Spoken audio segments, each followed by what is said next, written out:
आद्यादि श्रीमहालक्ष्मीर्देवता श्रीं बीजम् ह्रीं शक्तिः ऐं कीलकम् श्रीमहालक्ष्मी प्रसाद सिद्ध्यर्थे जपे विनियोगः।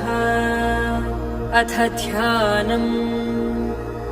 हस्तद्वयेन कमले धारयन्तीं स्वलीलया हारनूपुरसंयुक्ताम् लक्ष्मीं देवीं विचिन्तये।